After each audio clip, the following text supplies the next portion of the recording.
Hey guys, with the arrival of summer, I believe many of you would be planning to buy a portable air cooler. So I thought of making a quick review video in this context so that it can benefit all of you. I bought this Symphony air cooler during the last summer and this model is called Diet 22i.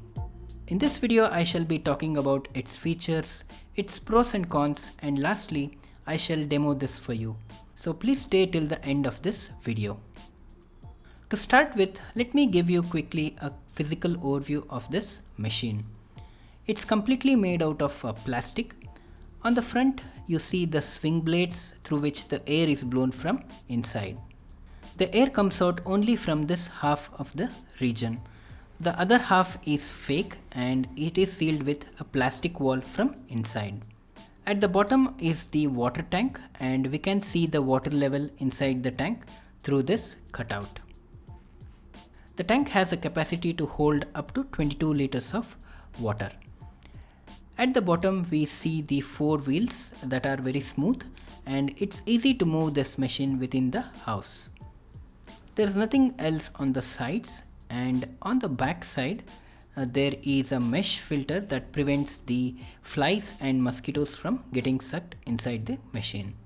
This one is removable, so I just need to pull this up and it comes out very easily. And here you can see the honeycomb pad or the evaporative cooling pads, and this is made of cellulose paper. At the bottom there is a drain plug. This can be pulled out to drain all the water inside the tank. This machine is very light in weight and it weighs around 8 kgs. It can be easily lifted when there is no water inside the tank.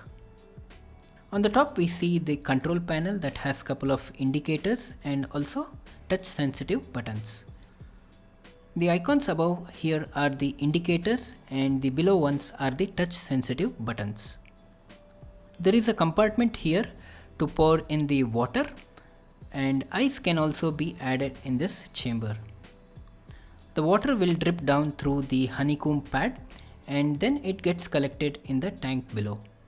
Water can also be poured directly into the tank from behind through this cap that is provided at the bottom. So now let's move to the demo part of this video. Firstly, I need to pour in some water into the tank. I have this 2-liter bottle into which I have filled in the tap water. I'll just pour the water into this chamber.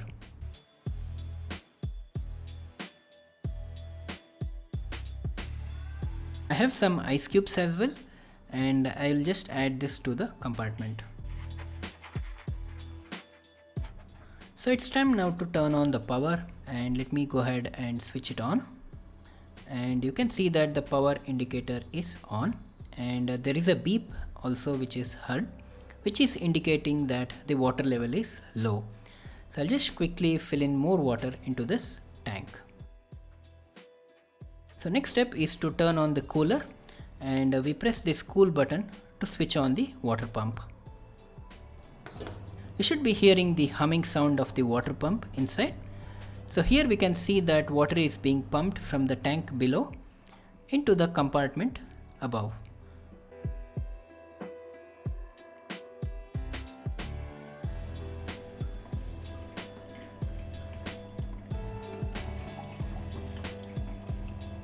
So now let's turn on the fan.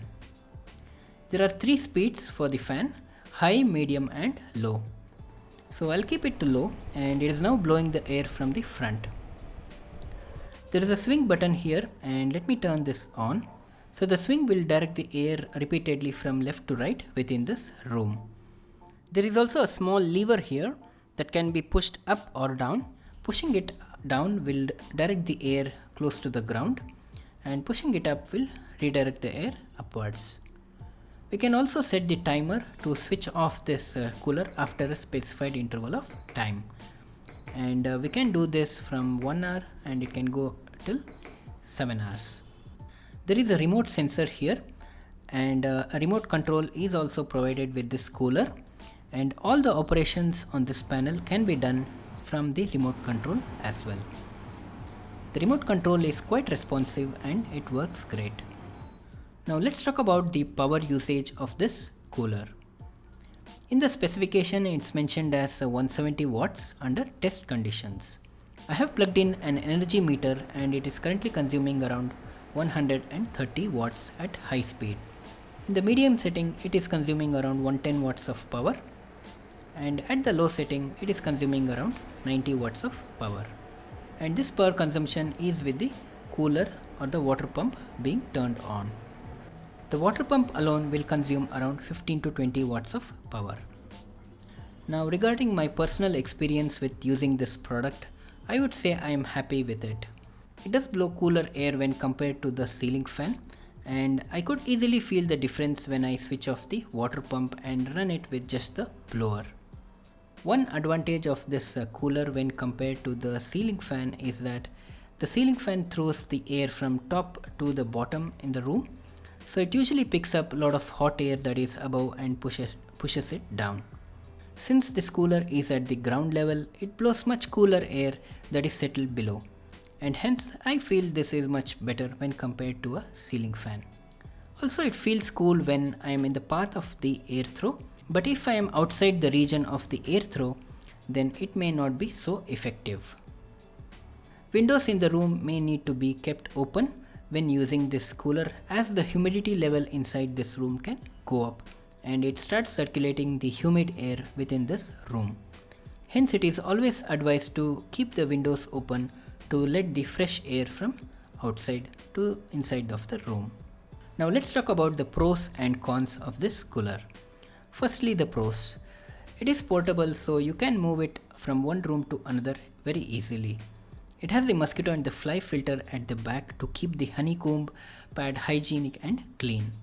This can be cleaned under running water or dusted once in a while.